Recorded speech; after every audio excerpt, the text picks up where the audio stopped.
అందరికీ నమస్కారం. కేంద్ర ప్రభుత్వం ఒక మంచి నిర్ణయాన్ని తీసుకుంది.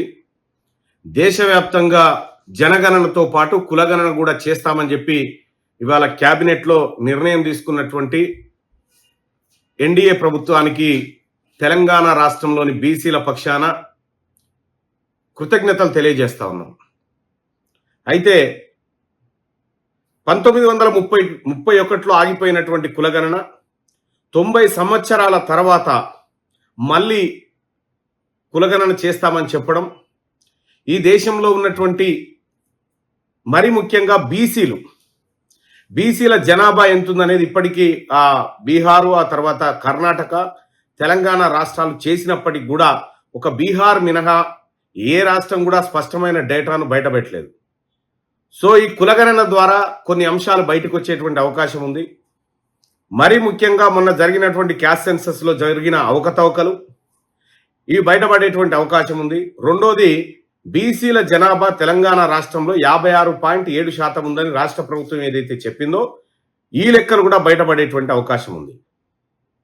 ఆ లెక్కల కంటే ముందే ఈ రాష్ట్ర ప్రభుత్వాన్ని డిమాండ్ చేసేది ఏంటంటే, మీరు చేసినటువంటి కులగణన ఏదైతే ఉందో ఆ కులగణన లెక్కలు ఇప్పటికైనా బయట పెట్టండి. లేదంటే 4 రోజులు అయితే ఎట్లాగో కేంద్ర ప్రభుత్వం బయట పెడుతుంది, అది తప్పది.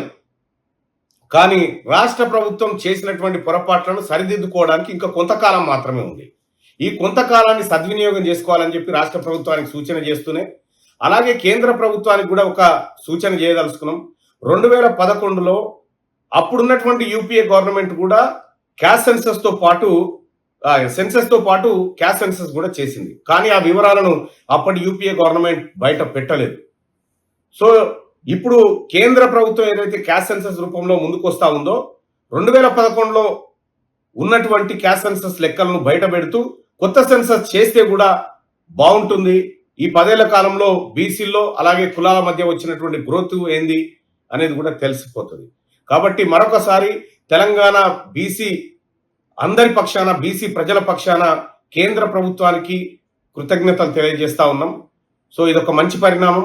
అలాగే ఈ క్యాస్ట్ సెన్సస్ విషయంలో తెలంగాణ బీసీ జేఏసీ నుంచి, తెలంగాణ బీసీ ఆజాదీ హిందూ సంస్థ నుంచి బత్తుల సిద్ధేశ్వర్ గారు దాదాపు 21 రోజుల పాటు ఢిల్లీ కేంద్రంగా 22 రోజుల పాటు నిరాహార దీక్ష చేయడం జరిగింది.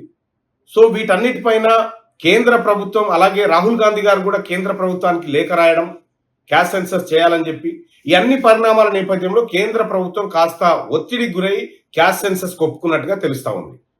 సో ఏదేమైనప్పటికీ కూడా తెలంగాణ రాష్ట్రంలో ఉన్నటువంటి బీసీ ప్రజలారా, ఇదొక శుభదినం మనకి. ఎందుకంటే దేశవ్యాప్తంగా జరుగుతున్నటువంటి ఈ క్యాస్ట్ సెన్సస్ లో బీసీల వాటా ఏందో తేలేటువంటి సమయం ఆసన్నమైంది.